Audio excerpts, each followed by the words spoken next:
Assalamu alaikum, welcome to 1 Minute Fiqh. Today's question is, can we play video games, computer games, console games? Things like Xbox, Nintendo, whatever is out there, games like that. Well, here's something to think about. Before we answer the question, here's something to think about. There's a hadith by Rasulullah. Every pastime that a Muslim man busies himself with is a falsehood, save but shooting his bow, training his horse, and playing around with his wife, for they are of the truth.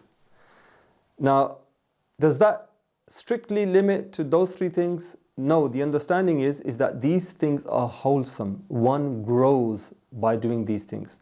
Spiritually, emotionally, socially, some of these things financially you can grow, so there's a benefit for you and a benefit for society. And anything that is a benefit for you and society is an act of worship, if done with the intention. So this extends to other things in your life. So anything that's of benefit.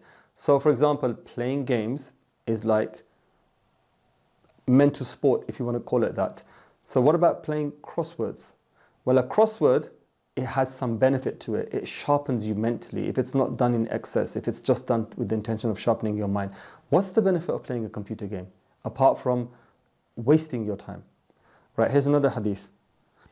Rasulullah said, what do I have to do with this world? I'm in this world like a rider who sought shade under a tree and then went leaving it behind him. So here is a clear indication that your time on this earth is only for worship. And there's two elements to your worship. One element is worshipping your Creator by directly worshipping Him, which means all of the common acts of worship that we know about, and upholding His commands, i.e. staying away from sin. And then the secondary form of worship is your social obligations and duties. So how you interact with people, how you contribute to society, how you contribute towards your family, you're the primary caregiver, everybody underneath you, how you meet their needs and meet your needs, which is all an act of worship, like going to work, for example, so that you can provide for your family. All of that is an act of worship. Anything besides that is just pastime.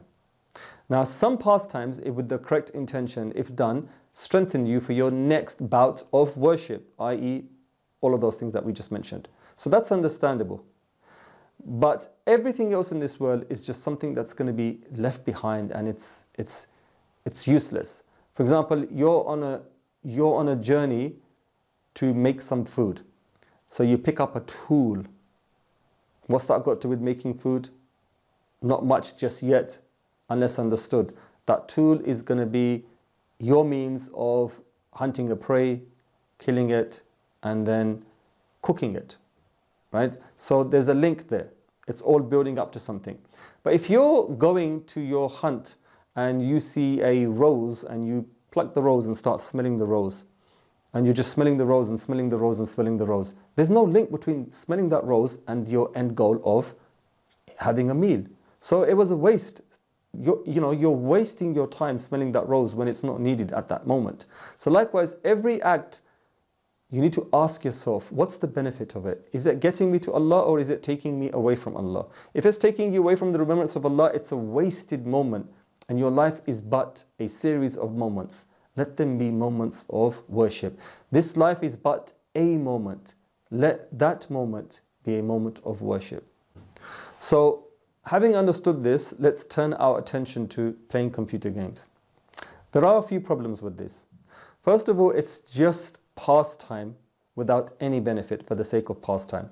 So a straight out answer from a point of scrupulousness and taqwa would be no, don't play computer games. But let's analyze it a bit further.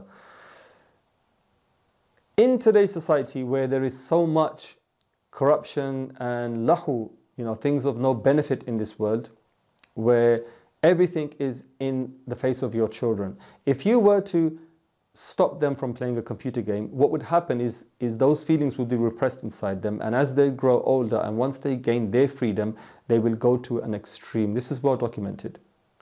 So in order to safeguard that later extreme where they lose themselves, you do something that's called damage control. So what you can do is limit their exposure to games that are more wholesome than the most famous ones out there, where you're killing each other and all sorts of nonsense going on, blowing up stuff and everything. You watch them, you sit with them, and you limit their time. And that will kind of give them just enough that they think, oh, there's nothing special about it. And then as they grow older, they're not going to go crazy over it. And then there's a further understanding in this answer that I've just given. Some ulama say this, by the way. The validity or the halal and haram of computer games is subject to the understanding also of images, because animations are actually still images that are moving. The way they're made on a computer is different than they would be made, say, on how traditional cartoons are made, or how moving images in the early cinemas, you know, those early little boxes that they would have, like where you'd get moving animation by moving the paper faster and faster. Some of the ulama say that it takes the ruling of pictures, some say not. So depending on who you ask, they're going to give you the opinion, it's allowed or not allowed. Let's say you take the opinion that it's a moving image and it's allowed, all right? Then you move a step further. What are you playing? Computer games involve sometimes nudity, adult content, killing. Sometimes your mission is to steal, to break, to plunder, to kill as many people as you can. And especially the games of today are very realistic. Apart from the psychological damage that's doing to the children and desensitizing them to, what the fitra state would run away from, which is to see killing and to feel stuff like that. Apart from that, you're doing it, right? So let's just say that doesn't have an effect on them. But the fact that they're doing something which is haram, it may be in a game, but you're still doing an act that in real life would be haram. And also, when you're killing and maiming people, you're not even allowed to see that in a movie for the sake of just watching it, because Bani Adam, the sons of Adam alayhi salam, was made a very noble and a high being. Allah made him, with nobility. To see Bani Adam disgraced like that is not befitting his station or status. So that also is another problem. So these are things you have to think about. Just because there's an answer of a yes or a no, does that mean that's best practice for you? So everybody needs to think about these things before they make the decision on what kinds of games to play with their children, or whether they should even play or not. And may Allah give everybody success, and Allah knows best.